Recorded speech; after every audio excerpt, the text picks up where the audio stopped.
10, 9, 8, 7, 6, 5, 4, 3, 2.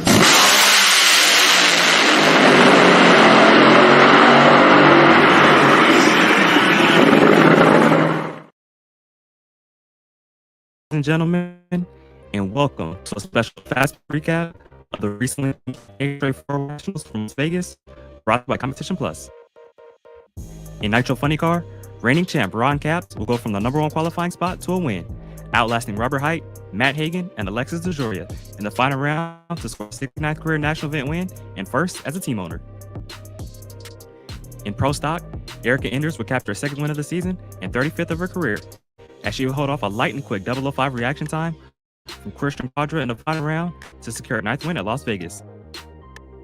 And last but not least, in the final round of Top Fuel, which saw a combined 16 championships between Brittany Forrest, Steve Torrence, Antron Brown, and Tony Schumacher, the driver of the Monster Energy Top Fuel dragster will be the one to come out laying down the second fastest speed in Top Fuel history at 330 miles per hour, as Brittany Forrest will score her first win of the season and 12th of her career. And that, ladies and gentlemen, is a special fast-paced recap of the recently completed NHRA 4Y Nationals from Las Vegas, brought to you by Competition Plus.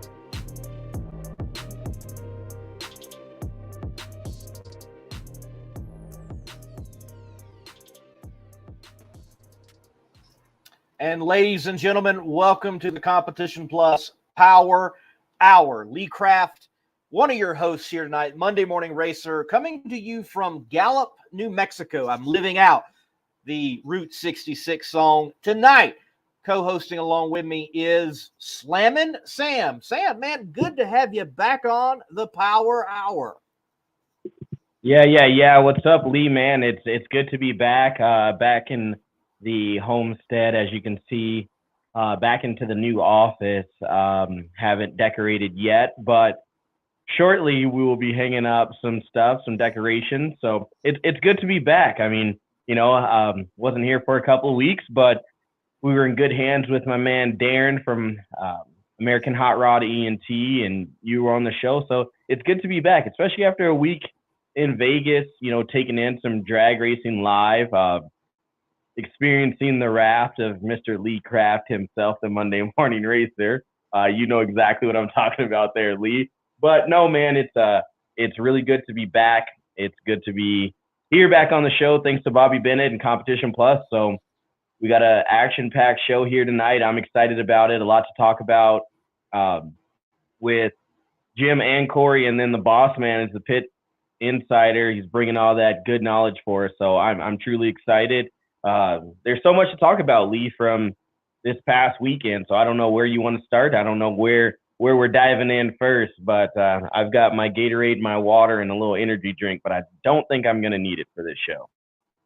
Man, I cannot wait to talk to, obviously, Cory. I've never actually got to chat with him, and, growing up, watching the sport when I was growing up, he was a big part of it, whether it was a McDonald's car or an MBNA dragster and so on. So looking forward to talking to him. Jim, a lot of rumors, with national events and him down there at Tucson and how did he get there? A lot to talk with him there, and definitely Bobby's going to have some good, juicy information for us and a great recap there from Darren over Las Vegas. Las Vegas was spectacular in my view. I was only there Sunday to cover the race, and then I also covered testing action Monday, yesterday. And I've got to say, I think that is the best four-wide I've ever seen in person, and it ranks up there, honestly, as one of the best drag races I've seen. There were very few quads that were quads that all cars, well, one or two or three didn't make it down the track. It was like full quads making it down the track, and they were extremely competitive. And there was a lot of times you were definitely having to look at the scoreboard and say who won that one and who was advancing. So some great racing at Las Vegas overall. And I think we've got to start with, Miss Force. She did a heck of a job racing that Top Fuel dragster. And I think a lot of folks, the talking heads, we've got to step away and we got to give her her due, give her her props. she did her job in that cockpit. Lee, I'm just going to say this first and foremost. If you are a fan of this show, first of all, thank you to the people that reached out and had questions, concerns. But last year, and I'm going to say this, Lee, last year, I made the statement a couple of times that, Brittany wasn't showing up on race day. There was an article that, came out, and she said it too in interviews that, she had to find out what was comfortable for her in the car and find that comfortable spot. She did that this weekend. And that's what it takes as a driver, as someone that knows themselves, and as a true athlete. You have to take a step back sometimes and say, okay, what am I doing wrong? So yes, last year I can admit I was hard on Brittany and what was going on, but they've obviously found, Grubnick has found what's going on there, and then she's found as a person, what she needed to do to perform on race day, and that's what it takes. So here's my public apology for being hard last year, but I can say, hey, congratulations, what you did, getting that win, that's huge. But then I also want to see, it cannot go unnoticed of what Mike Salinas did in Q4. He pretty much drove around everyone and said, hey, I'm still here. I'm going to compete. And this Scrappers Racing team is the truth. Blew the doors pretty much off everyone in Q4 and just said, hey, I'm going to the top. Well, it is fascinating, the narrative. Coming into this season, there was so much anticipation and wondering, and yet knowing that there was going to be an announcement around Alan Johnson going to Coletta. And so many have expected that team with Langdon and Doug Coletta to come out swinging. And we just haven't seen that. But yet, Mike Salinas and his driving, and then Rob Flynn has taken that program, a program that did learn a lot from AJ, along with the brain trust over there. And they are marching forward, and they have great performance, definitely. Now, again, to Brittany, also, she didn't have any easy quad. She had Steve Torrance like in every quad, if I remember correctly. The deck I was think stacked. it was both of them. Yeah, and then the final round, wow. Unreal. Tony Schumacher, Steve Torrance, Brittany Force, and Antron Brown. And she picks up the Wally. What a final round to win it in. That, like I said, I was standing on the starting line behind AB's car in that final round, and I honestly, that's a championship race. Like, if we had a 4-wide championship where, these are the top 4 people that you want to see, you couldn't go wrong with that selection. That was just one of those ones where it was, okay, who's going to win? AB goes up in smoke. He loses a cylinder. I think it was actually hole 5 that he lost. He goes up in smoke. But then, even Brittany's mile an hour in that final round was unreal. Across the board, I think we saw that Top Fuel class just show out all weekend. You just, like I said, you can't be mad at a situation like that. And if you're there, 4 wides is always tricky, no matter what it is and no matter who's watching, because you're trying to figure out who's staging and what staging light is whose. That's tricky. But then when you guys come out and put on a performance like that, you can't beat it. You can't, as a fan, as a media person, as a story writer, even as someone that's working in HRA, you've got to be happy when you see a performance like that.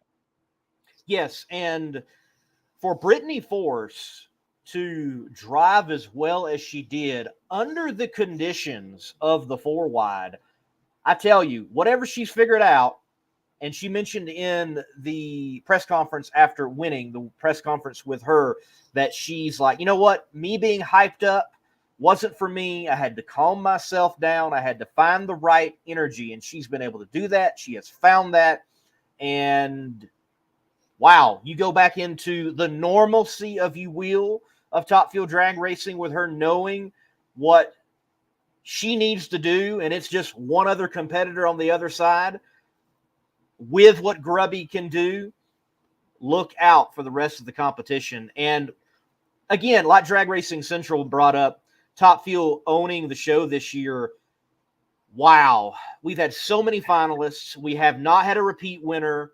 Steve Torrance has not yet won, and yet he's up there in the running. He's not having a bad year.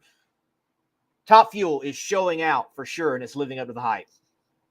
They definitely are. But, I mean, I honestly, and again, this is my personal opinion, I think that Top Fuel had a great showing, but I think the showing of the weekend goes to Pro Stock. And that's just to me. That's the Pro Stock class was on kill all weekend. Yes. I mean, you had a lot of 00 lights. You had, I mean, just top-notch performancing. I mean, of course, I've told you this many a times, Lee, if there's a fantasy pool for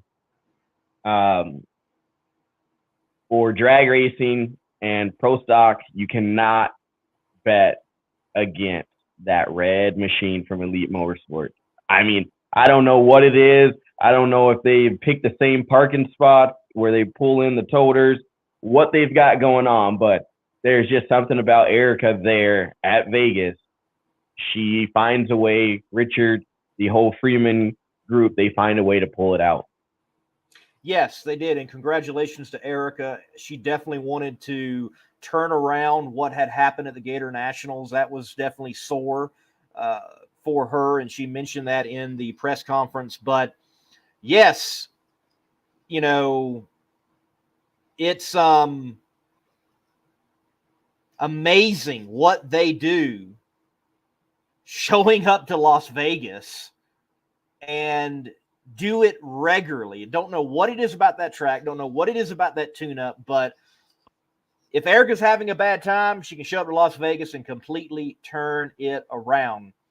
But even though Erica gets the win, the buzz, I think, from Pro Stock is, I'm going to say, 00 Mexico.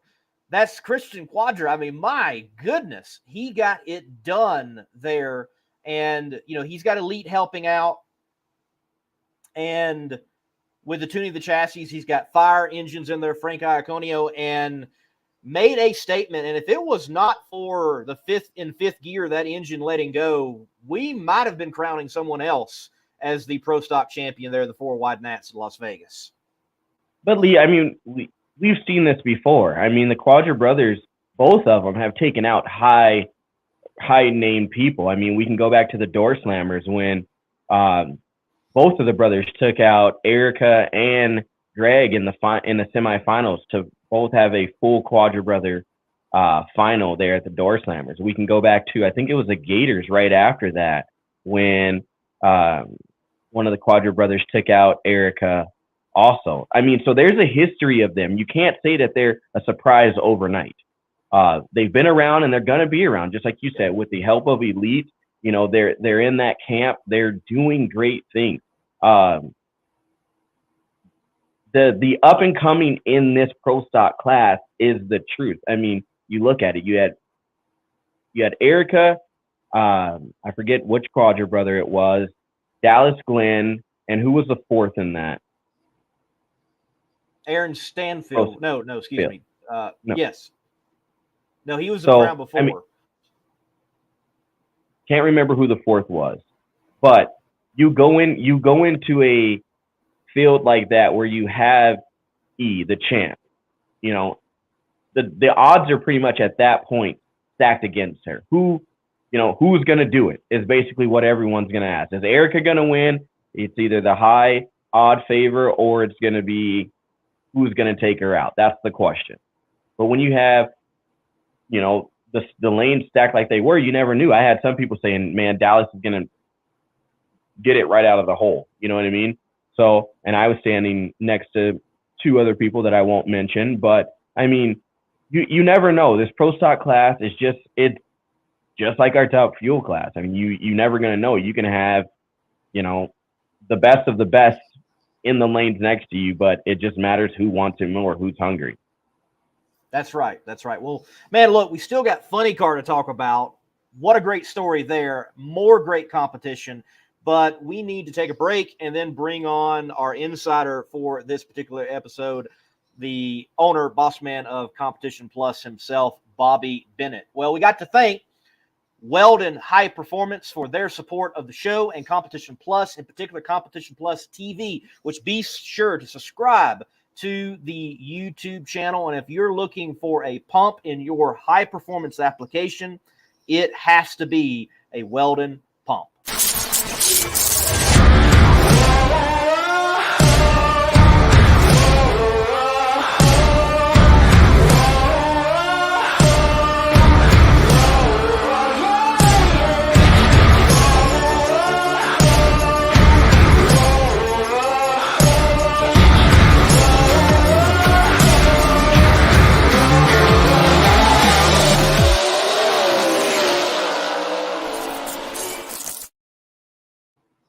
What up, my dog? Yo, Bobby. Hey, What's I hear going that Weldon Pumps commercial, and I'm thinking that we're doing a commercial with the three of us walking into the studio. You know, just shaking, man. Yeah. I think we can make that happen. Yeah, we can make that happen. We can make that happen. We just walk right in like astronauts, you know? All right, guys. Maybe we can find. This week's Insider is going to have a bit of get off my lawn at the end of it. Okay, so one of the things we touched on last week was Pro Modified and some of the things going on there. And yes, there has been a concerted effort and discussion across the board to possibly bring NHRA Pro Modified to an 8th mile distance at national events, which being there when they first ran the quick 8s and the 8th mile, going to the quarter mile at the IHRA events in 1990. I say that the day that NHRA moves these guys to 8th mile, they have lost their appeal with Pro Modified, because then you become just another series like PDRA and everything. NHRA, well, I know they have sent out feelers and they're talking to people, quarter mile or just don't do it at all, because that's what it's going to be, just another thing. So that's one of the things that I'm hearing. And guys, I want to see your reaction when I tell you this one. So come back on the screen with me here. I kind of feel like a lone wolf when you got me there by myself. So we did this survey on the magazine saying, what track would you like to see join the NHRA Camping World Series? And of course, the overwhelming choice amongst our readers was, did you see it? US 131 in Martin, Michigan. I happen to know the guys at US 131 in Martin, Michigan. And let me say this. I have a better chance of becoming a Chippendales dancer than that track has of coming to the NHRA. Hey, I'm just keeping it real. Some of the other tracks, but one of the tracks that was not listed on there, I'm hearing could be a front runner. There's a lot being done to the track. It's being fixed up. Want to take a guess where it's at? Let's see. I think there was a tweet by a particular NHRA announcer that mentioned an old trail, if it were. National Trail Raceway, just outside of Columbus, Ohio. Where there's smoke, there's fire. So are they buying the farmer's house or what? I don't know. You know, you can run it out the back door at your own peril there, but that's one of the things that I'm hearing, that it's on the radar. I can tell you that. It's on the radar, as is Tulsa. And maybe to a lesser degree, South Georgia. So now, are you ready for Get Off My Lawn? Take it away, Bobby. Are you ready? You ready, Sam? It's been a while. How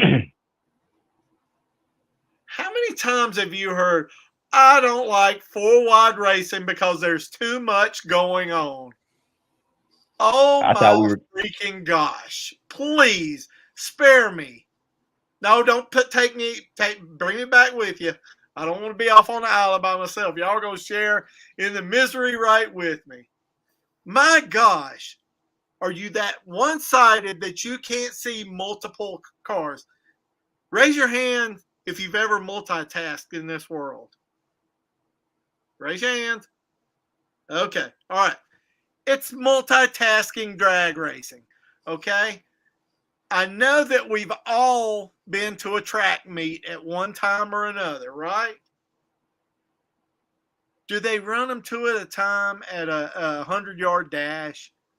No, You have 8 of them running. yeah. Why is it so hard? Is it, I'm not going to watch the 100-yard dash because it's too much to keep up with?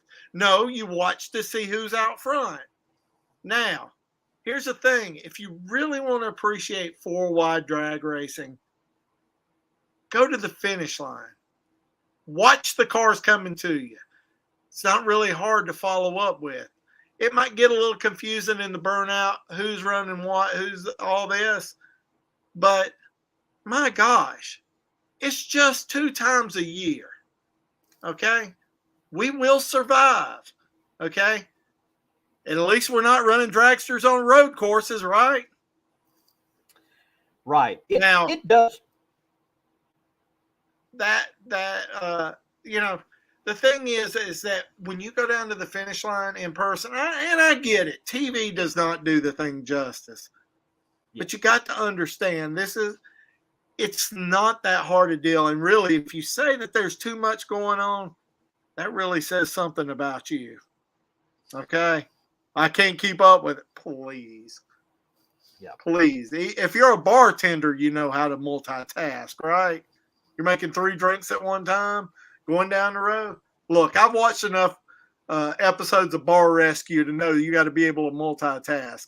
So I got to tell you that bartenders are not the only ones that can keep up with 4-lane drag racing. And they say, well, you know, we get shorted. How do you get shorted? You see the same amount of cars run down the drag strip, right? Except you run 2 races at once. How is that shorting you? I think I think some people feel like they get used to that experience of being at the track for so long. You know, they're used to that experience of being there all day, and that's what they want. But they don't understand too, like these, and this is speaking from the team's perspective. These teams get there on Wednesday. You know, some are leaving on the road on Monday. They're getting there Wednesday, early Wednesday. They're there Wednesday, Thursday, Friday, Saturday, Sunday. I mean, yes, these are their jobs, but the 4 wides is nice. It gives you another chance to go out and experience everything else. I personally like 4 wide. I mean, I just think it's cool. Yes, I have the lucky opportunity to go and sometimes be at the top end or stand at the start line and experience 4 cars starting up and doing burnouts. I mean, I don't think another greater feeling than that, but some people are just used to, you know, they want to come home and turn the clicker to, you know, 02 instead of 602. You know, some people just don't like high definition. It's just something different, and we only do it 2 times a year. I mean, really, I would love to see at the end of the day when we have the winner, Top Fuel, Funny Car, Pro Stock, and a bike, and put handicaps in there. I'd like to watch. In fact, that might make Super Gas exciting. I know Jim Hughes is coming on the show later on, but ask him. So, how would you like to watch Super Gas run 4 wide? So, that would be the cat, mouse, cat game right there. So, you know, it's just that, you know, and just my take. Doesn't mean I'm right, but I'm just like, that's how I see it. But what fascinates me is we have had 4 wide for so long now, and yet you have so many people still chime in every time there's a 4-wide. I don't like 4-wide. Great. You've said it every year. Get over it. Don't watch it. Don't show up. The people who show up and do watch it enjoy it. I will say, from a filming and a photography perspective and a fan perspective, when you have 4 cars in unison passing you in the stands, it is a beautiful sight. It is a cool thing to see. I like it that it's just 2 times a year. And why can't drag racing have some variety? You look at all the different type of tracks that NASCAR or even F1 or IndyCar goes to. Why can't we have just a little different format? It's okay, people. It's okay. 4-wide's like mixing it up with your old lady a different way. Wow. Wow. Oh, this Wow. just went to the Fletcher Cox interview. Well, guys, I will bid you adieu.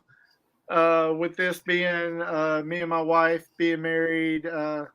Yes, congratulations. Yes. 2 decades today. So Congratulations. I do have to go back to my anniversary celebration, and I think you guys are killing it. Have a great show. And to those who can't stand me, I love you all. See you, Bobby. Take care. Sam, again, What's up, brother? still on the 4-wide. We haven't talked about the other professional category that we have not yet talked about. Great story there.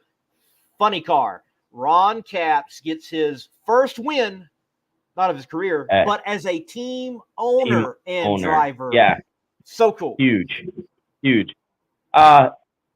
can't say enough about him. I said this offseason that I think he was the most, overlooked person during the offseason, with, him making the announcement that he's going to be his own team owner and he's still going to be his own driver. And now finally clinching that. I mean, like he said, he's won Wally's before, but this one means a little bit more. I mean, it's going to be the same thing when Antron, gets his first. It's going to mean a little bit more. It's totally different. I mean, you've got pretty much that weight on your shoulders. You know what I mean? You've got that extra, just excitement. It's a first of something that's totally different. So, I mean, great story, great storyline. In that quad though, you had Matt Hagan, he was on a tear all weekend. I mean, really, on it, doing what he needs to do. So you can't be mad there. You have Alexis, who has really, really, really, impressed me, and just I think they found some other stuff this offseason and in testing. They've been competitive all year, so that was good to see them there. And then you had who was in the first lane? Oh my gosh, I'm drawing a blank. It was Caps in the first lane. Give me a second. I'll let you know. Got it on my phone. You'll let me know. Well, I will say this. When it comes to what Ron was able to accomplish this past weekend, being that he got his first win as driver owner, it continues to echo that this crazy, wild, silly season that we just had, I think overall is improving and moving the sport forward. You've got Hagan picking up the first win for Tony Stewart Racing Nitro. You've got Ron now getting that win. What is next and what is in store? Also, who do you think is going to be the first one to pick up the win with that super body? You think it's going to be Todd, or you think it's going to be Mr. Joria? Man, you don't put me on the spot like this, because you put me on the spot like this. Yes, that's who it was. It was Robert Heights. That's right. You can't put me on the spot like this, man. No, I'm not doing it. But I will say, as of performance right now, I am going to go with Alexis. But that is not ruling out my lookalike and my twin. So, just saying. Not going to rule anyone out. Right. speaking, man, wow! In testing footage, you'll see it later on my channel. The J.R. Todd, they do the burnout, they bring it back, they lift the body, normal procedure, and man, did it have a fuel leak out of the back of the supercharger. They had to shut them off. They got it worked out. They made another hit, but that was wow! It was profusely leaking there on that particular test run. They got it worked out though. Made some decent hits. Stan did ask about times. Well, testing wise, when I'm filming and just in general, I don't really remember times in mile per hour that well, but I will say Robert Height threw down in the middle of the day another 380. I think I like a 384.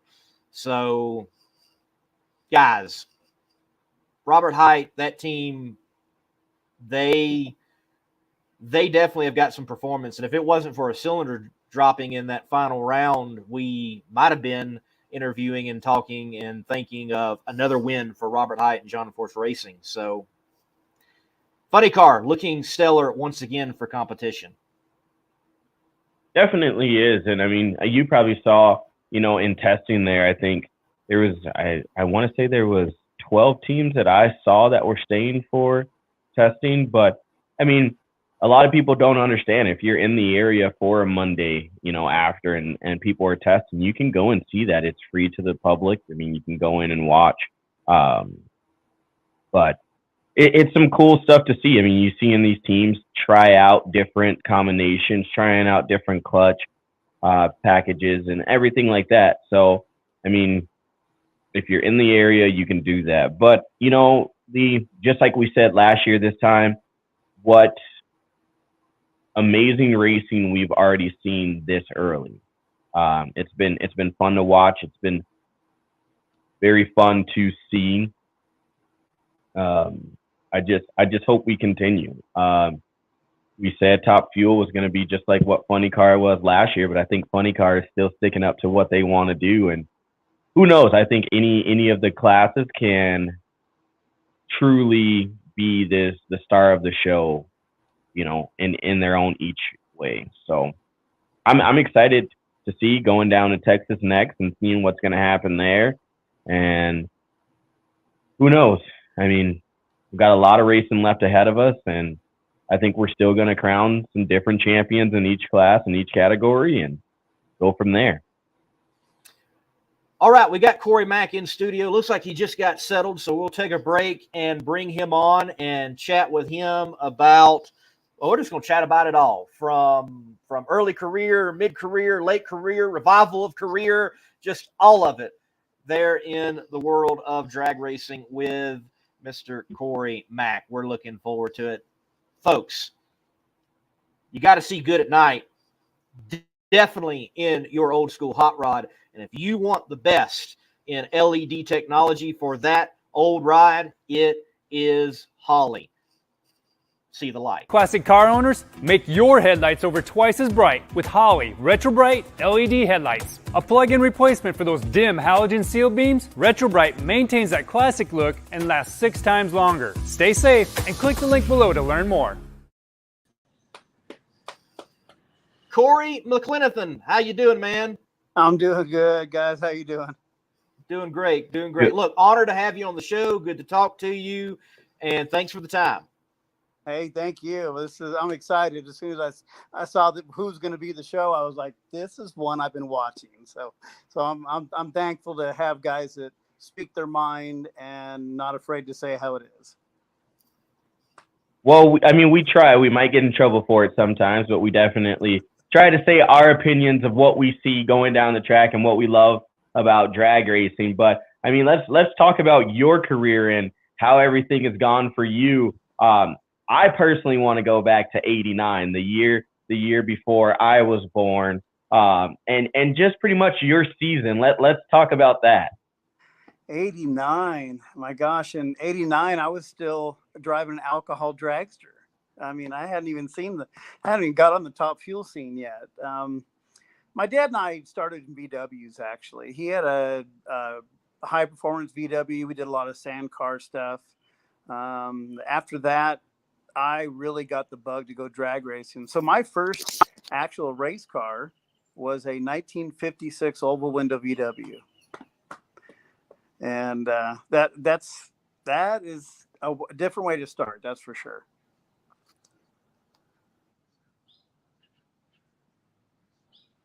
Yes, definitely is. And I mean, but from there, you kind of, like you said, everyone takes off in a different way. I started, my family drag race boats, actually, jet boats, the old Tahiti style jet boats, big block Chevys. Unfortunately, they were all Chevy people. I don't, adopt that. And then from there, they went to motorcycles after a couple of boats got flipped, and then Hayabusas got flipped. So my drag racing experience is totally different. And then I finally bought my Fox Body Mustang and started, my drag racing that way. But what was it when you knew you got the itch? Like, what was that defining moment, I guess, for you, where you were like, you know what?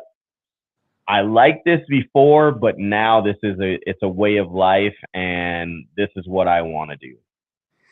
Well, I mean, all the way back to being 16 and being in the VW, right away, it was like, okay, I want to go faster.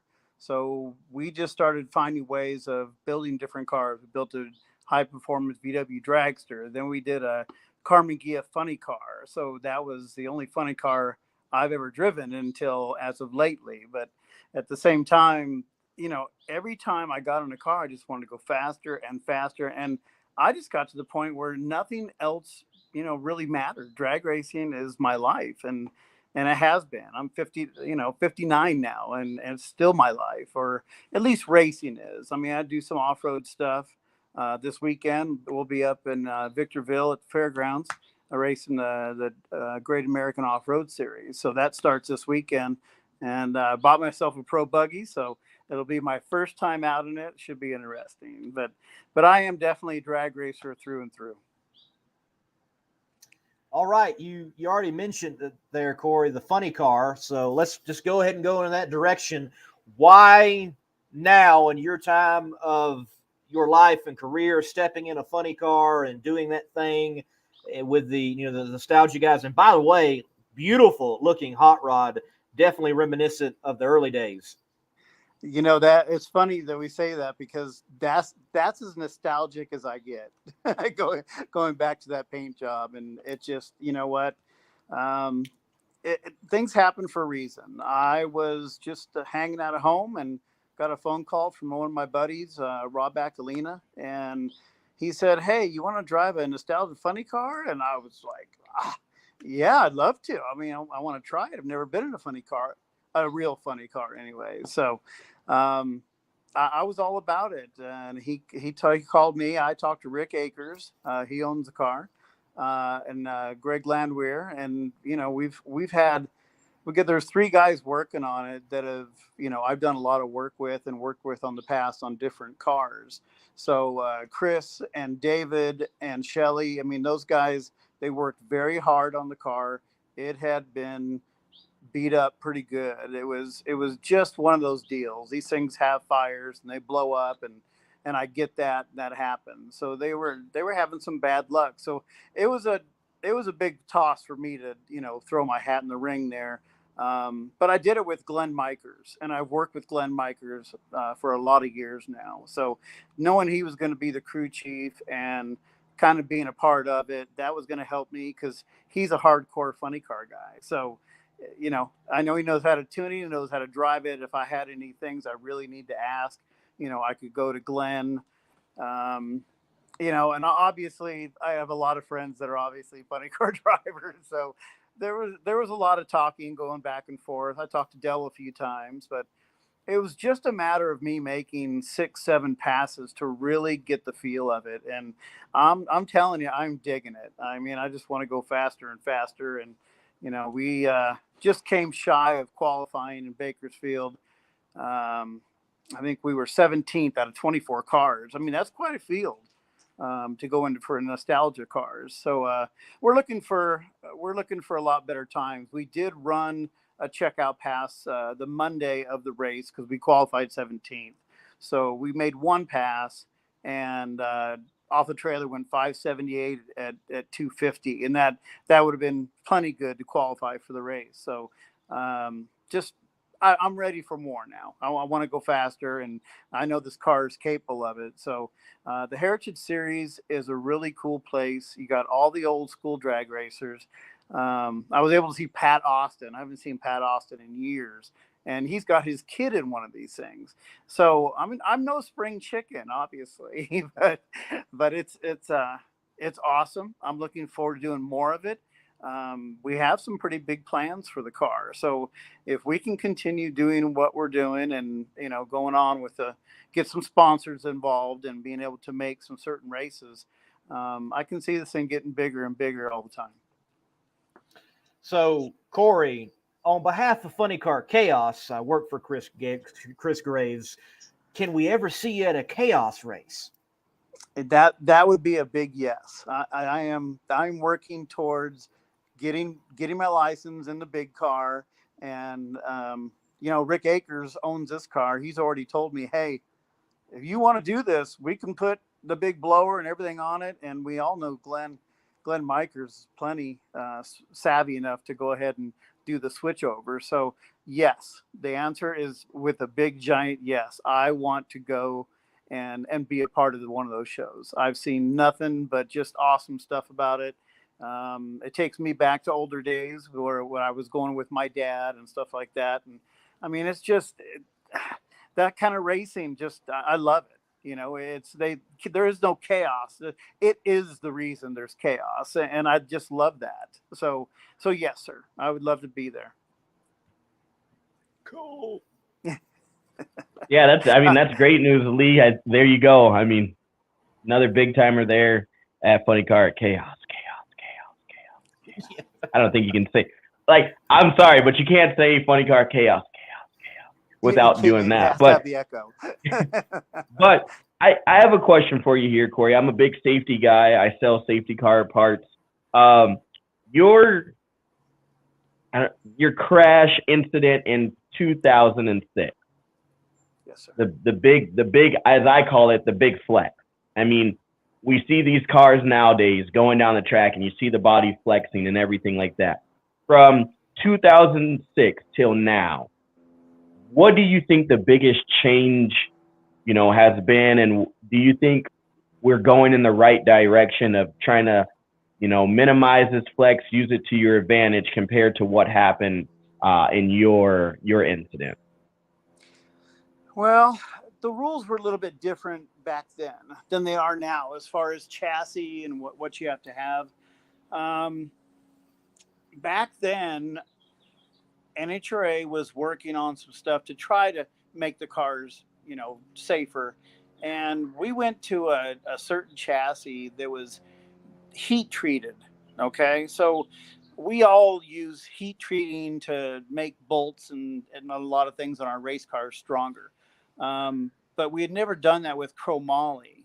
And given the opportunity to explain, chromoly is and has memory. And that's why you see the cars flex so well, but they don't look like it when they get at the other end, because they have that, that entity in them that they can flex and not come apart. And then as the car goes down the track and you stop, I mean, because you're leaving at 5.5 G's, you're pulling 2 chutes, so you're -6 G's at the other side, and going down the track in the middle of the track, you can almost roll a basketball underneath one of these things. So you see a lot of flex. And back then, like I said, the chassis were treated different, and we saw some signs of some problems, and we switched out our chassis, went to a spare one, the same type of build, and we only had 7 runs on that car when it did that. It broke right behind me and just literally comes apart. But that's where I think we're getting to the safety thing. So I'll give you that much for right now.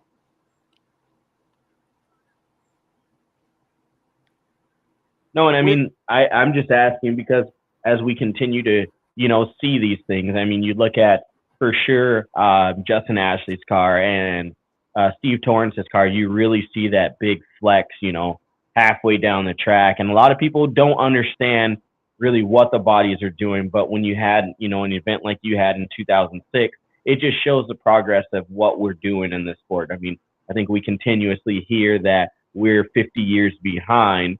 but I think we're making leaps and bounds to correct those issues of their work were in the past. Definitely. I mean, safety wise in the cockpit has come just leaps and bounds. But as the car goes, I mean, what NHRA has mandated now for the front end and everything has really made the cars to the point where they can flex a lot and still get the job done, but not come apart. And I mean, that's what we all want. I mean, I don't want anybody to get hurt. But I can tell you one thing I went back in 20 and I drove Don's cars for 4 races in Indy during all the COVID stuff. So, driving the cockpit car, the enclosed capsule deal, I've been wanting to do that for years. So I was very excited to do that. And you know what? To be completely honest, once you get in one of those cars, you feel like Superman. You feel like there's nothing that can touch you and nothing that you can't get hurt, that type of thing. And I think we've gone leaps and bounds, and NHRA and the safety products, and just as a group in general, everybody wants to go the same way and keep the drivers safe in the event of an accident. And I think we're there now. I think we're to that point that if you crashed at the same mile an hour I was going, let's say, it would be a whole different situation. And we're able to see that. I was very lucky to get up and walk away. I'll be the first one to tell you that. But at the same time, if that same thing happened in today's race car, especially the capsule car, I think we can see everybody walk away. I mean, they'll go for a heck of a ride, because when that happens, you have no control, and you're doing everything you can to get small. And I'm an old, like a dirt car guy. So sprint cars and the same thing. Grab those belts, let go of the steering wheel. You're not doing anything with it anyways. But, I tuck in, get small. It's all the noise of everything that's going on that really gets your attention. And the point of you're just waiting for it to stop so you can unclick your belts and get out. Do it again in a couple days. Cory, you've worked with and for some of the biggest names in the sport, and you were involved with Joe Gibbs for a brief period of time in the world of drag racing when he was in it. And I just want to give you the floor and talk about Joe Gibbs and what it was like to work with the coach and what you think he brought to drag racing that is still impacting the sport today. Wow. I mean, good question. I had 6 good years with Joe, and he was, when I first met him, I didn't know how to take him, because he's used to working with, 250-pound linebackers and working and being a coach of the Redskins. I mean, my best friend flipped over backwards because we go back and forth, in football for all my years. So when I got to work with Joe, he was so jealous. He just wanted to meet him. But at the same time, I didn't know how to take Joe at first, and come to find out, very well spoken, very easygoing guy, where I'm known more for probably my temper than anything else. And, he was able to he molded me a little bit, and even that late into my career, you kind of get set in your ways of how you want to do things. But Joe was such a big Christian, such a believer, so good with people, great at speeches, that I just kind of started following his lead. And I think I just kind of took that with me as I moved on through life. So yes, I mean, Joe made a big impact. I mean, obviously NHRA loved having him, just like they love having Tony Stewart, and that's where I met Tony Stewart, and that's where we got to be friends. So it's great to have people like that in the series, and NHRA getting stronger and stronger all the time. I mean, it's just, once people are able to feel comfortable right now. I know things are kind of crazy in the world, and but we talk about drag racing getting more healthy and healthier and healthier. There's a lot of programs out there with drag racing nowadays that you can watch on TV, and I'm a total sinner because I watch them all. I can't help myself. Whether it's on the street, which I love that. I love that, racing on the street, and being right there. I mean, I grew up in that stuff, so I'm not going to sit here and tell you, hey, you can't do it, bring it to the track. I get it. I get the safety aspect of things, but at the same time, a lot of us started our careers that way. So you go back and you see me, yeah, I was one of those guys. But at the same time now, I almost want to be one of those guys again because the cars are faster. They're unbelievably fast. If they're tricky on the street, which I have no problem with. I love that. So, I really, really am. I admire those guys in a lot of ways, and what they've done to take a certain road and take that and race on that road. That's been a big deal. But I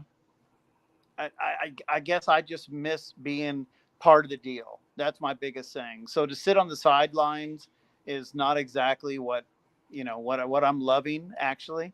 So I mean, I still go, and obviously now with the funny car, that's going to make me want to go to more races as well. So we're going to run this thing. We're going to run the wheels off this thing. So it may not be as fast as the real funny cars, but there's no difference. It's the same thing. I'm learning things every time I go down the track.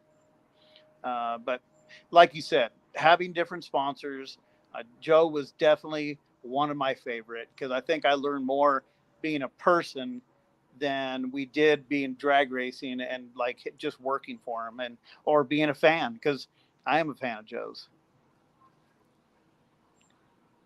No, that's awesome. And what you just mentioned, liking the street outlaw or the no prep scene and what we have with NHRA and then the nostalgia racing.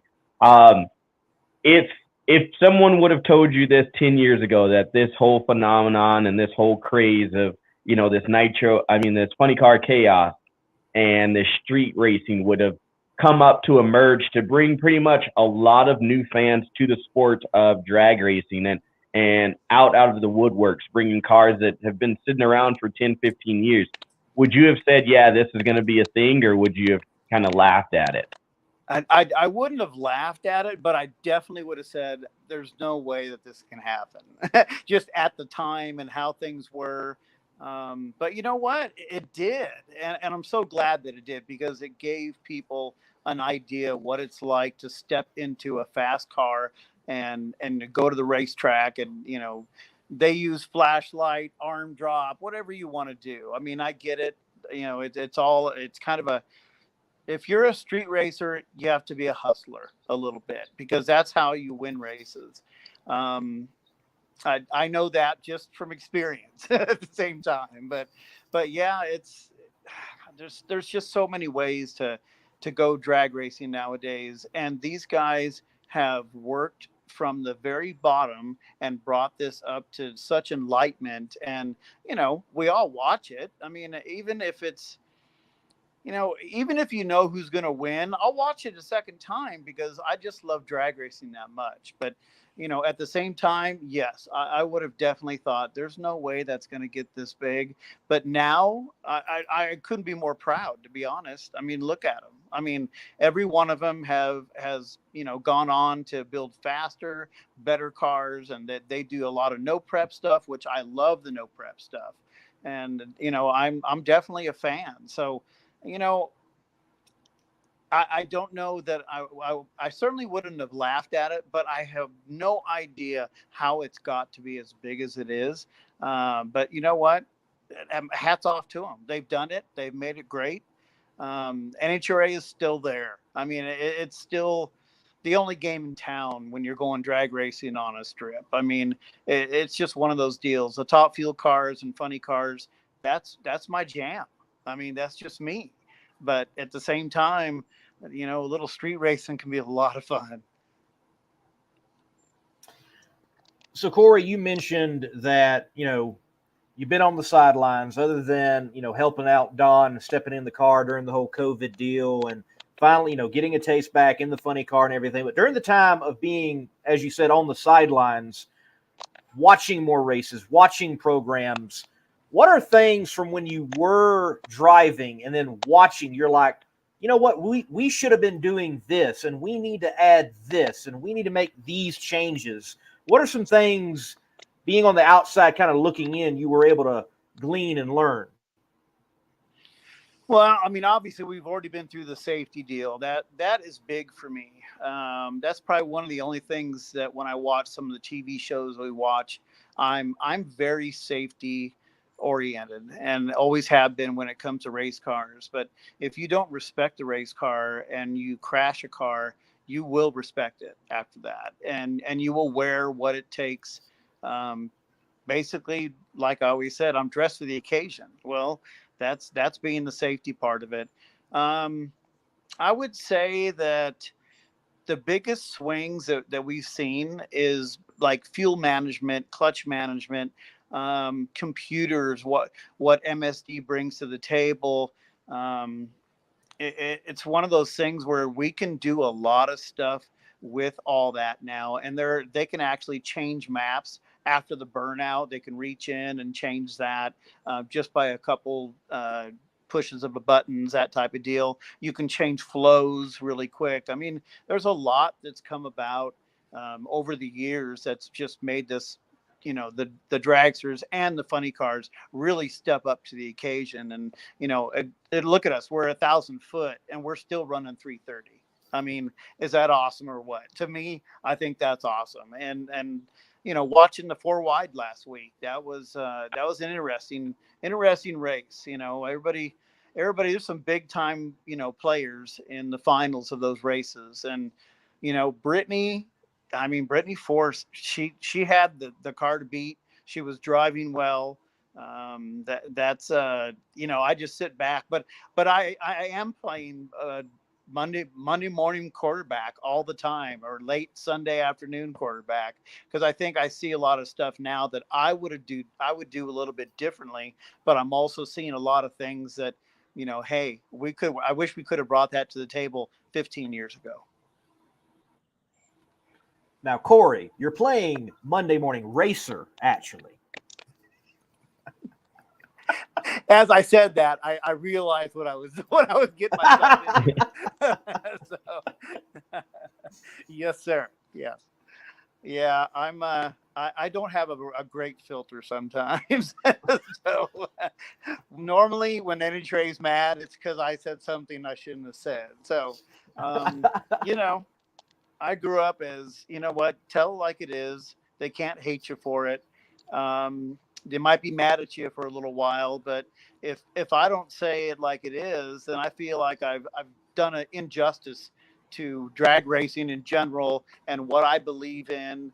And I believe in safe race cars, and I believe in race cars in general. I don't care whether they're on the street or on the strip, but I do believe in being safe. I mean, the worst thing to me is because we have cars nowadays that come off the showroom floor that can go as fast as they can. That worries me more than anything, because people that have the money are buying their kids these cars. And these kids have never been behind the wheel of anything like this. And you see it day by day. I don't know where else it's seen, but I live in California and I see it all the time, almost daily on the news, somebody wrapping one of these things around a telephone pole. And I don't want to see people get hurt. I don't want these kids to get hurt. So my biggest thing would be tell the parents, figure it out early. Get them in a little car, get them a few laps.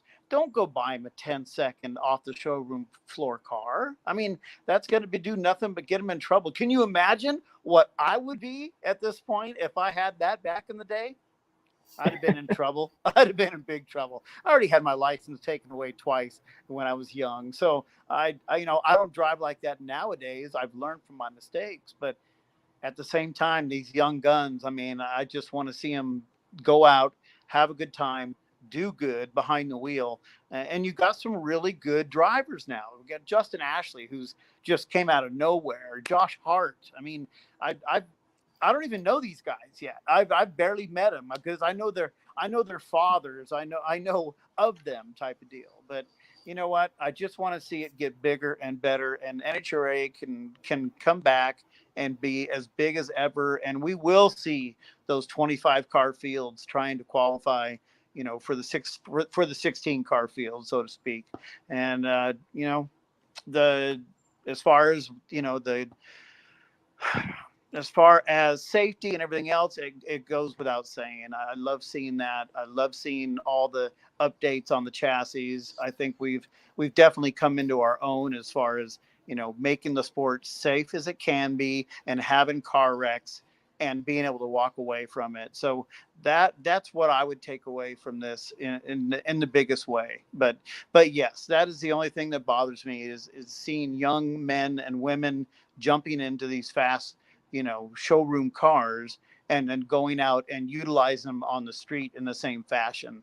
That scares me a little bit.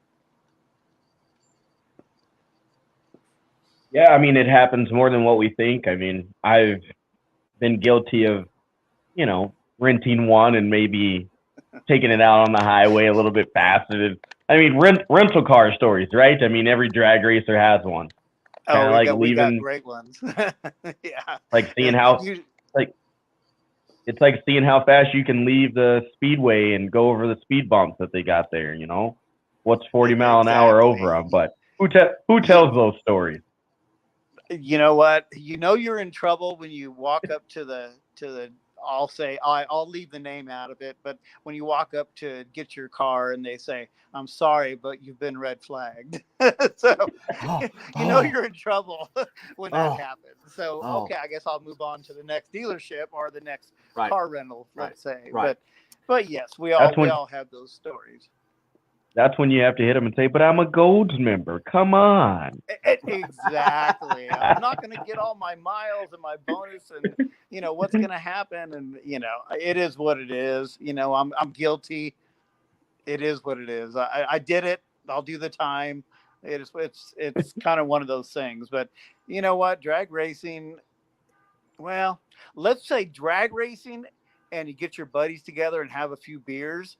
You can have some really, really great conversations of what the weekend you just saw, what happened during the weekend. And so I guess I'm kind of doing the same thing, but I still have the itch for it. I mean, you all know right now that if somebody dropped money in my lap and I was able to go, top fuel again, I'd be there in a minute. I can't walk away from it. I said the wrong word. I said, I'm going to retire. And I did that 5 years ago, and I haven't slowed down any. I mean, I'm getting ready to go off-road racing this weekend. I do as much drag racing as I can. I love the nostalgia funny car. It's just my life is getting better and better. I mean, it's not like getting old and you're being sent off to the pasture. My dog came in to say hi, guys. But at the same time, I love life right now. I really do. And learning how to drive different cars and drag racing and doing off-road and, a little bit of time at home in the backyard. I do like that part, but I do miss being on the road with all my friends because my friends are on the road drag racing almost every weekend. There you go. I say this all the time. I'm shocked. And I wonder if Bo Butner actually understands what the word retirement does mean because he just keeps coming back. But it's a good thing. Cory, we'd love to see you come back and be out there in top field. We'd love to see you where you're at currently right now. Look, last question for you here on the Competition Plus Power Hour. We've been seeing you there poolside, obviously. Your favorite poolside drink there with your friend? Uh-oh. You have to say that one again. I didn't hear you. Oh, no. Oh, no. All right. Favorite poolside drink there with your full fur buddy backyard? Crown and Coke. I mean, I'm a Crown and Coke guy all day long. There we go. So, I mean, I love cold beer, but Crown and Coke is my drink. So regular Crown or Crown Apple? Oh, okay. Now we're getting really into it here. Okay. I like the Crown Apple. Okay, it's got some good taste, but the Crown, what is it? The smoke or the black Crown? That is by far it's got a nice bite to it. So if I start out like a weak suck, which I am, with my Crown and Coke because I got to have that little additive. After about 4 of those, then I'll throw some rocks in there, and we're clean, man. I feel better, and I can drink it. I can drink it straight from there. So yeah, when I'm on the taste thing, like I can't take you in the house and show you, but if you saw my Crown, like my little area that's got my drinks in it, you bet you'd like this guy. He's got a screw loose. But then again, I do. So hey, it all works out. But yes, I just got done redoing this backyard, and I am going to use it. So there you go. But before we let you go, you have to try Crown Vanilla with A&W root beer and 2 scoops of vanilla ice cream. You'll thank me later. No kidding. The Crown Vanilla. You'll thank me later. Okay. All right. I'm definitely going to do it. I'm a Crown guy through and through. So I'll be having that. If I got to do that and have ice cream, then I can drink and have my dessert at the same time. That's a good thing. There you go. There you go. Cory, man, look, great to chat with you. Look forward to seeing you at the track sometime. Thank you for being on the show, man. Hey, thank you guys. I've admire what you guys are doing. You're doing a great job. Just keep on doing it. And I look forward to seeing you at a racetrack soon. Thank you, sir. Thank you, guys. Man, now that was cool to get to talk with Cory Mack. I can remember growing up in the period that I was growing up in, like he was one of those dominant figures in fuel racing and a threat each and every weekend, and just some classic cars in the fuel ranks that he was able to step in and wheel. Oh yeah, definitely. And had one of the coolest names. I mean, as a kid, you're growing up, hey, that's Cory Mack. I mean, one of those names that you just gravitate towards. So as like Paul I said, Boone, typed in the Mack Attack, and he always had a very graphic name. The name on the side of the car was very graphic, had checkers in it. It was always cool looking. I enjoyed it. Hey, and plus, as a kid, you had to pull for the McDonald's car. You just had to. Exactly. The Mack Attack is back, baby. But Lee, man, it's about getting towards that time of the show. We're going to keep it in gear, keep it high horsepower and sunshine, even though it's getting a little chilly up here in the great north. But I think it's time to send it back down to Arizona and make it a little hot. Yes. We're going to take a break. Competition Plus Apparel. You need to check it out. Right after that break, we've got Jim Hughes on live on the Competition Plus Power Hour. Get your CompetitionPlus.com apparel today. Whether it's our nitro-burning funny car design or the vibrant door slammer design, we have the swag to show you are always in the know. Get yourself a hat too. And we know not everyone enjoys wearing a mask, but if you must wear one, at least wear a good-looking one. Check out the new CompetitionPlusApparel.com for the latest from the place where you have trusted for your news on the internet for over 2 decades. Mr. Hughes, welcome to the Competition Plus Power Hour. What's up, guys? Oh, nothing much. Just another great weekend of racing, and back here on a Tuesday night getting to talk about pretty much everything. Man, put Cory back on. It was good to hear from Cory again. I think he ran to his Crown Reserve. That sounded pretty good. I just said that sounded real good. I'm sitting out here in the motorhome, actually, at West Palm Beach, down for the kickoff for the No Prep Kings Street Outlaw event this weekend. So long drive. We pulled an all-nighter last night driving in from Arizona. So it was a long drive across country, but we're looking forward to a great season this year. Stellar. So what is your? I understand the long drive, so kudos to you. I was going to ask, what is you guys' involvement with the No Prep Kings? I mean, I know you're involved in a lot of different things, but for your involvement with No Prep Kings. I got involved with Sam when they brought No Prep Kings to Tucson, and he said, we need a guy like you that understands racers and racetracks, and we got hooked up. That was about 4 or 5 years ago, and we've been having a blast. So I get involved with rules and tech and just helping put tracks together, bring people together that have an interest in no prep. And it's been a pretty cool ride. Sam Corcus has really stepped up his program, and he's got a lot of plans moving forward. So it's going to be interesting to see what he puts together.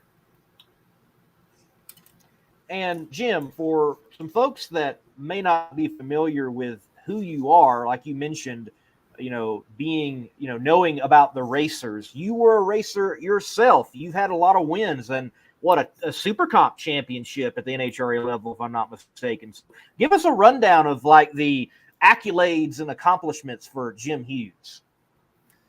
That's graduated from high school, went to college, started building converters right out of college with at my dad's company, and built Hughes Performance for about 40 years. Sold that to the company, to the family, and bought a drag strip, bought Tucson Dragway, and currently running that with Matt DeYoung and Fred. Freddie is he's our track prep guru down there now, doing a fantastic job. But Freddie Bilberry is awesome, and I've got an amazing crew down there in Tucson that allows me to get on the road and do some of the snow prep and go out and build the brand of Tucson Dragway and no prep and prep racing alike. So back in it was back in 2002, I think, running with Kevin Kleinweber. He was my right-hand man, crew chief, best friend. He was like my son, my brother. Couldn't have accomplished anything without him. He was we definitely made a good team out there. Did a lot of converter testing, engineering, and won a lot of races. Kevin turned into a in my opinion, one of the best sportsman racers out there as well. And it was 2002, won the Super Comp World Championship. Todd Stewart, one of our racing partners, won the same year in Super Gas. So that was a lot of fun. And, like Cory said, you can't get away from drag racing. And we took over the track, and I'm so glad I did, because it gives me a good inside vision of what a lot of small track owners are up against. It's a very, very tough business. And you've got to have a lot of passion for the sport and be knee deep in everything, and be willing to put a lot of time and effort and sweat equity into it. And just to keep the track alive, keep the track open. And but I enjoy it. I enjoy giving back to the industry any way I can. So was that transition for you from being a racer to a track owner? How was that transition for you? Is it something difficult to get used to, or was it easy because you understood what the racers wanted and needed? Well, I think it was easy. I hope we do a good job and try to make our racers happy. You can't make everybody happy, especially drag racers. Never going to happen. But I think that understanding what our needs and wants were when we showed up to a track, and you bring your family, you want clean bathrooms, good food, great track surface, and just be treated like a customer. And that's the biggest thing we try to do, is customer satisfaction. And it's been a lot of fun. We switched the track over from an IHRA track out there in Tucson to an NHRA track. And we've built it up over the last, I think 5, 6, 7 years now we've been doing it, and no regrets. It's very unfortunate that we just got word last week that Wild Horse, formerly Firebird International Raceway, where I grew up racing, is closing down. So it's on Indian Reservation. I guess we could say we all knew it was coming someday, but I've met with the people with a good group of people up in Phoenix, and there's talk about possibly putting another track together in Phoenix, but that's we'll leave that for another discussion. So, Jim, on Tucson in particular, You mentioned customer service. What else would you mention about the track? You're trying to give the sales pitch. Hey, racer, come race here. Hey, fan, come attend here. If I'm talking about Beaver Springs Dragway in Pennsylvania, I'm going to mention, man, it's picturesque, old school theme, but nice facility, and Mike McCracken does a great job in keeping everything in order. What is your sales pitch for Tucson Dragway? I think the biggest thing that we push is we're a small family orientated track, and to us it doesn't matter what category you run. We all run on a different budget, and it doesn't matter if you're running a big wheel, a junior dragster, super street, super gas, super comp, sportsman, all the way up to fuel cars, pro stock. In my opinion, we're all equal. We just race on a different budget. So we cater to everybody. And I think that track prep is very important. And that's something for years. I spent a lot of time building products for marginal tracks. And now I can build with my team, we can build a good track for marginal products. And so they kind of work hand in hand. So having the ability to learn both prep, slick, radial, no prep, it's a lot of fun, very challenging, but we've got a very good handle on track prep, especially Freddie. He does a lot of research, and when we need equipment, we just picked him up 2 new Tenet scrubbing machines, and he's in love with those, as he is the rotator that we got him a couple months ago. So we're actually probably about a year and a half now on the rotator. But it's having the right tools to do the job is important. And I think that having a good time is what we try to push at Tucson Dragway. You got to come out and have fun, because if you're not having fun, if your family's not having fun, your wife's not having fun, you might as well pick up another hobby, because if mama ain't happy, nobody's happy. So now with the news of, the closing of Wild Horse, do you think that puts more, I wouldn't say pressure, but onus on you guys as kind of going to be the go-to track or the go-to facility for the people that are losing a track in their area for Arizona? Well, I think it's very unfortunate that we are having another Phoenix track closed down. I've got a place in Phoenix and in Tucson, and I think it's important. The more tracks we have, the better, because I don't like to see people lose interest in drag racing because they only have one track in town. So we're going to look at scheduling. We're going to look at everything that we can do to help draw racers down from Phoenix. Again, I think it's very unfortunate. We always work with Chuck over at Wild Horse. Matt and Chuck have a great relationship, and we try to work our schedules out so they're not on top of each other. I think that's something very important that more tracks should try to work on doing, because otherwise you're putting the racer in the middle. The racer has to make a decision on what track, what event to show up and support. And I think that all racetracks throughout the country need racer support to maintain a business and keep the doors open. So it's again, it's very unfortunate, but we're going to do everything we can to accommodate all racers and put a good schedule out there, and in hopes that maybe someday something else will be put together back in Phoenix again. Good to hear about you and others cooperating as tracks and working those schedules out. That's a good thing to hear. I know locally where I'm from, 2 round tracks, one runs Friday night, one runs Saturday night. You see a lot of the same folks go to either or on the same weekend, and that's cool to hear that was worked out.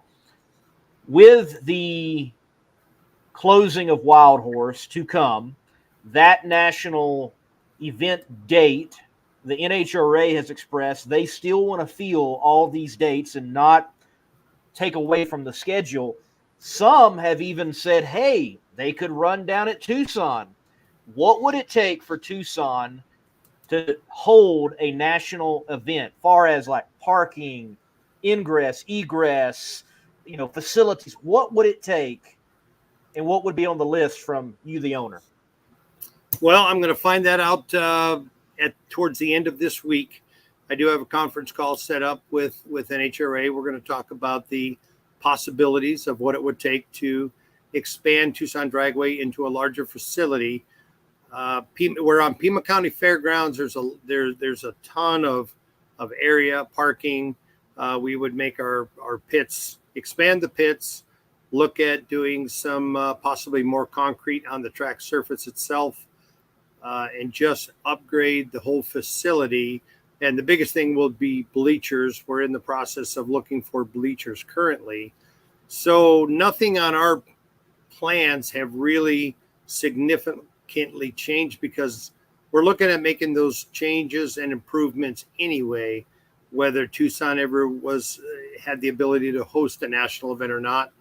We really want to make the track nice for the customer.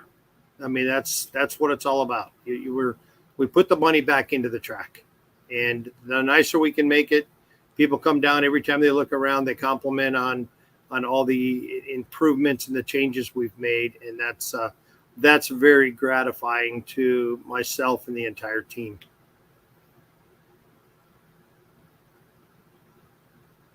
Yeah, it looks like, 426 he says that the track is generally very awesome, one of the longest in the country, and could run quarter mile if they wanted to. So, I mean, that's always good to hear when you have people speaking highly of your track and your facility and what you guys got going on. Right now, you said you guys are looking for bleachers, you're looking for different things. Obviously, it's already warm in Tucson, unlike other places, so you guys have an early jump, or really don't kind of really shut down compared to other places, across the world. But what were the big improvements of this off season for you guys? One of the things that we did was we did have a very well-known guy come out from NHRA, and we did a complete profilograph on the track, both lanes. There was talk about a bump in the left lane. Come to find out, it wasn't a bump, it was a dip. So over the last 6 months, probably over the last year, we have come up with a process that was able to fill the dip. It's not 100%, but if it was 70% before, I'd say we're closer to about 90% now, and still working to improve the track surface all the time, because for years, there wasn't any maintenance done to the track, which half of it is asphalt. So when you don't do any type of maintenance to your asphalt, you start to lose your sub base underneath. So we did some core drilling. It's got a very good base. We've got about a 15 to 16 inch base underneath, and we came up with a process that we were able to rejuvenate the asphalt, flatten it out, and we just never made a really big deal about the improvements that we've made, because we're always changing. We're always trying to make it better. And, I just let people know, if they're not comfortable racing at a certain track, then go somewhere else or don't show up. But the biggest thing, when you show up to a track, you have to feel safe. And if you don't feel safe at any track, you shouldn't run it. But we've got, Stevie Fast comes out, Eric Anders. I mean, we run pro stock guys out there, pro mod cars. And they ask, well, I thought that there was a bump, or I thought there was a problem with the left lane, and they drive right through it. So, there's different ways to set up a car. You got shocks, you got so many different factors that go into how you set up a car, and every track is different. But as far as the track surface, that's something that we take a lot of pride in and spend a lot of time constantly trying to upgrade and improve the track facility, as well as the entire venue. So, Jim, one of the areas that tracks have to continually, I would almost say, walk on eggshells is with their local community and municipalities, such, South Georgia Motorsports Park, Ozzie Moya. It's definitely high profile now at this point that that town and SGMP, there's some issues. What about Tucson, or in particular, whatever community you might be in? What does the relationship look like, and how do you all help one another? Because I would imagine with everything you're seeing and expanding, growing, and looking forward, that you've got a good relationship. So what's it look like? We do, and during this whole COVID thing, that was kind of crazy. What we've done is we try to do as much community involvement as we can. A lot of schools were shut down because they couldn't have graduation. So we put on high school graduations out at the track. We did trick or treat events where you could drive through the front gate and you can go through a whole setup that Freddie, Matt, the whole team put together, and you never had to leave your car. But we had racers that would show up, bring their cars, back them up to the wall, and we had the little things that you can hand candy out across the guard wall, and the kids never had to get out of their car. But we're always trying to give back to the community. It's very important to have a good working relationship and respect the community. Unfortunately, the track's been there since 1997. It's a great facility, and now the infrastructure, they build houses around the track. It's typical. You have a drag strip, you have an airport, people move in, and then they complain about the noise. Well, unfortunately, the noise is going to be there. Depending on the future, what is in store with the future with electric cars, we do have a lot of electric cars that are quite quiet when you run them down the track. So we try to be very proactive on not running too late into the night, and do a lot of cleanups in the community, and just really welcome the community to come out and see what the racetrack is all about. Because one of the things a racetrack needs to do that we are very, very supportive and heavy on is trying to do something to give the kids a place to go out and race. Because anymore, street racing has become a problem. There's a lot of good friends of mine are hardcore street racers, but that's not the guys that do the intersection takeovers and go out and do donuts in the middle of an intersection, and then the news channel gets out there and calls that street racing. That's not drag racing. That's not street racing.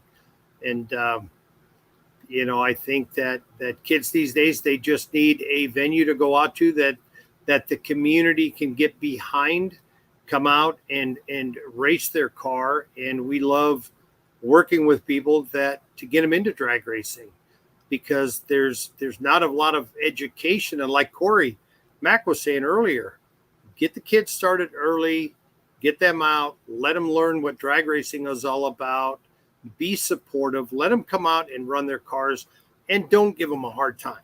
Work with them. If their car doesn't pass tech, we try to take them over to our shop that we have on premises and help them with a battery hold down. Explain to them, if the car flips over, you don't want battery acid dripping on you, or you don't want fire issues. So do what you can to educate, and not just become, you feel like you have a badge on. And, we're very fortunate. We have a lot of great tech guys that come out to the track, and we don't try to turn anybody away. We try to help them so they can all come out, race their car, and have a great experience at the track. That's awesome. And especially talking about the, what's going on with the street racing, and that narrative that I think the media is trying to perceive to everyone of, hey, this is what street racing really looks like. No, I mean, guilty by association, guilty by doing it, and never done the burnouts in the intersection, but street racing, yes. I mean, I'm guilty, but my final question for you, and it actually comes from the boss man. He wants to know if the perceived disconnect between sportsman racers and NHRA still exists. That's a great story that Bobby always puts together amazing stories. He's always been spot on. He's got this crystal ball hidden somewhere, but he can go in and he can put stories together that make a lot of sense. And I think that there is a disconnect. NHRA under their new regime have Glenn, Ned, Josh, a lot of great people in there that really do care about the racers. They're trying to make changes, not only with the sportsmen, but with the pros. And they've got their hands full. I give them credit. They're doing everything they can to continue to build the brand of NHRA drag racing, but they're a lot of people say they're fighting an uphill battle. It's not going to be easy for them. Racing has kind of gotten stagnant. I learned a lot myself. I thought drag racing was you start bracket racing and then you get into some type of an NHRA class. However, what I've learned is when I had guys come out to the track and they say they want a no prep race, I didn't understand that. And I said, what do you mean no prep? And they said, well, we want to run down here at the finish line. So we came up with what we call Beyond 1320, and we raced past the finish line down towards the sand trap. And I said, why would you do that? And Tim Rigby, Steve Palaskis, a lot of guys, the local guys explained to me because no prep racing and street racing is the equalizer. So you can basically have a car that's got 1,000 horsepower or a car that's got 600 horsepower. The guy with 600 horsepower still has a chance to win. And I just thought that was very intriguing on how all that worked, because I went right from playing sports into bracket racing, and I didn't realize how big the street scene, street racing, no prep racing was until I got involved. And then once I got involved with Sam Corcus with Street Outlaws, the rest is history. I think it's awesome. I think that whether you race on a prep track, on a no prep track, whatever it is that interests you, you still have two cars going from point A to point B. The cool thing about no prep racing is there's no clocks, there's no scoreboards, there's no ET slips. First one to the finish line wins, and that's what customers want to see. There's NHRA, as far as the disconnect goes with the sportsman racers, yes, I think that there is still a disconnect, but it's because NHRA has their hands full with trying to keep their program and their brand afloat. Again, they're doing a great job, but I would like to see maybe more work or emphasis put on a sportsman program, because sportsman racing is no joke. I mean, it's very, very high tech. Some of the best racers in the world are in the sportsman ranks, but nobody knows about them. They just haven't been really portrayed, and the industry hasn't been educated what bracket racing or heads up racing or index racing is all about. And there's a lot of cool classes out there that if the industry understood, maybe through a reality show or something to educate the viewer at home, it would continue to build the brand of drag racing, and there wouldn't be a disconnect between racing sanctioning bodies and the racers themselves. I hope that kind of answers. If Bobby can bring that article back out, it was a really good one about the disconnect that we had. That was probably 10, 15 years ago. Another one of his great stories. All right. Well, folks, you all can read that article. Things are archived on competitionplus.com, so more likely you can find it, read it, and get brushed up on what Jim is talking about with the great article that Bobby put out. Jim, look, thank you for your time tonight. My last question for you is, a lot of tracks like Norwalk, they've got that, night under fire, and that's their big deal, and you got to see it. What about Tucson? What's the thing at Tucson this year that people have got to buy a ticket for and they've got to show up for no matter where they're coming from? Wow, that's, I would still say probably the No Prep King Street Outlaw is one of our biggest shows. It's amazing the talent those guys have. I mean, being a racer myself, the amount of power that they can apply to a no prep surface and get down there, they're running some incredible speeds, and that's a great show. But we've also brought in other shows. We have 5K runs. It's not all about drag racing. We've tried to use the venue as bringing in other opportunities. So one of the things that we just did a couple of weeks ago was Matt brought in a circus. We had a full-blown live circus tent with animals and trapeze, and it was amazing. I couldn't believe we were sitting out in our pits at an actual circus. So this weekend we've got the nitro cars out there. We've got fuel altereds, jet cars, funny cars. We've always got something going on, but until Tucson Dragway maybe can put together a national event down the road, I think one of our biggest fun events is the Street Outlaw No Prep Kings. That this year we have 15 of them nationwide, and that whole format is really continuing to grow. So I'd check that out. Check out their schedule. It's something that what Street Outlaws has done for drag racing is incredible. I would love to see NHRA, Street Outlaws, ITRA, everybody working together and have all promoters, racetracks endorse all type of drag racing. And it all starts with junior dragsters and big wheels. Get them started early, and you'll race for life as a family. For sure. Jim, look, thank you for the insight. Thank you for your time. And I hope soon to pay a visit to your great facility down there in Tucson. Love to have you guys out anytime. Let me know when you want to come. Thank you, Jim. Tell the boss. Yes, tell we'll the boss. do. Tell the boss, man. Thanks for everything he does. He's a good man. Yes, sir. We'll do. All right, guys. Jim, good night. Thanks a lot. Have a good night. All right. Bye-bye. Well, Sam, look, how about this? We take a break. Right after the break, we're going to shut the show down with some final thoughts. You want me to think again, Lee? I thought I was done doing that. No, all right, we'll just go to you break. take the break. You take the break, and I'll try and gather my thoughts. Do that.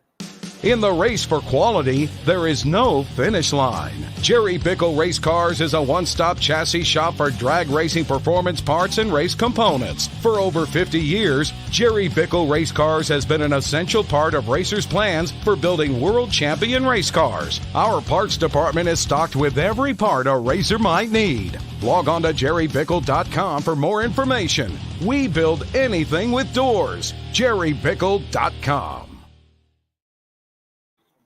All right, ladies and gentlemen, thank you for watching along the Competition Plus Power Hour. To each and every one of you that dove there in the comment section, thank you. Those that have liked, thank you. Those that have shared, thank you. And if you haven't done all that, do it right here on the Competition Plus Power Hour. Sam, man, PDRA starts there, I think, one of the most hyped seasons that they've ever had this weekend at Galot Motorsports Park. This weekend, Galot Motorsports, PDRA, live. Yes. And man, the field, it's finally happening. Apparently, we're going to have possibly a full field, 16 cars in Extreme Pro Stock, a.k.a. Mountain Motor, and some big changes there. A.k.a. Wait, a.k.a. Real Pro Stock. You can't forget what the limo guy says. Real Pro Stock.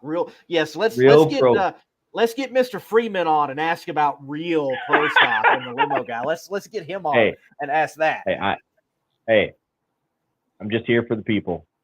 You're here for the people. Yes, yes. But look, I'm I just love me some Extreme Pro Stock. I love Mountain Motor Pro Stock. Check out the Limo Guy on YouTube. He does great work with them and captures their story. But Dylan Voss stepping up from the 632 ranks, going back to Mountain Motor, doing it full time in a very yellow car. I can't wait to see what that car actually looks like with like vinyl and graphics on it.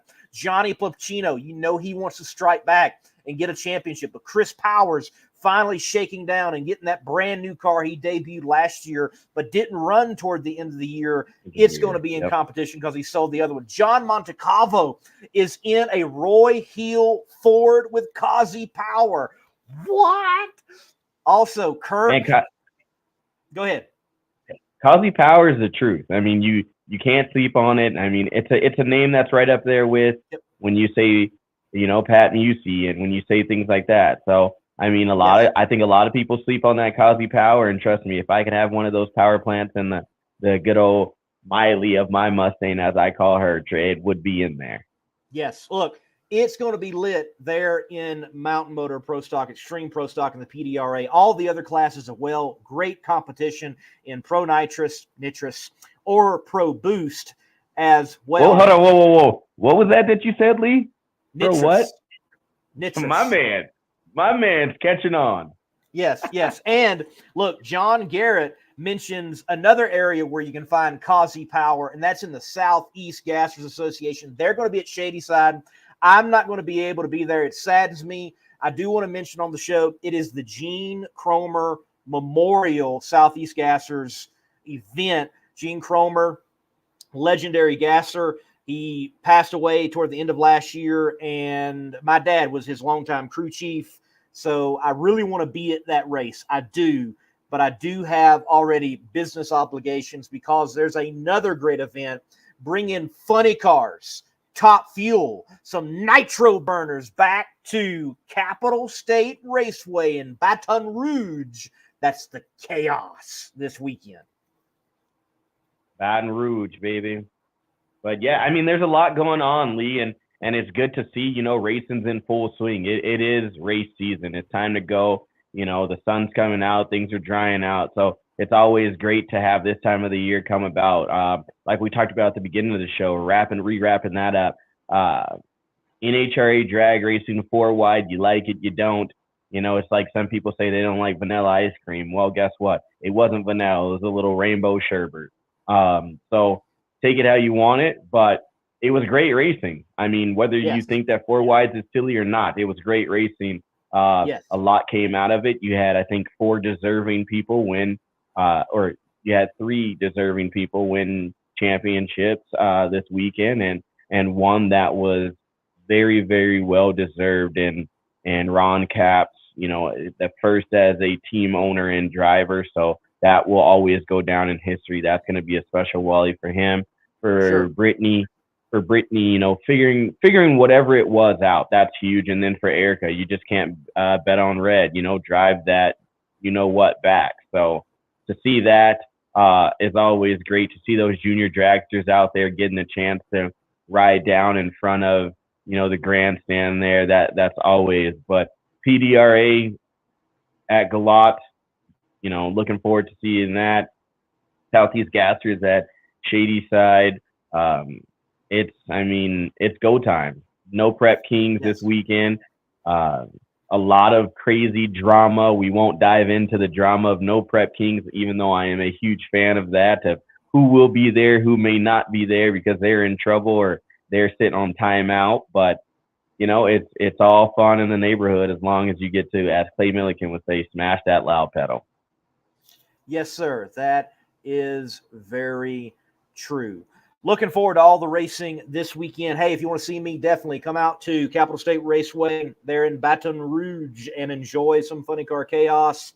And I am looking forward to that greatly. Looking forward to getting all the stories there in the pits for the Chaos Gang. Well, my show, Between the Slicks, Thursday night, 8 p.m. Eastern Standard Time.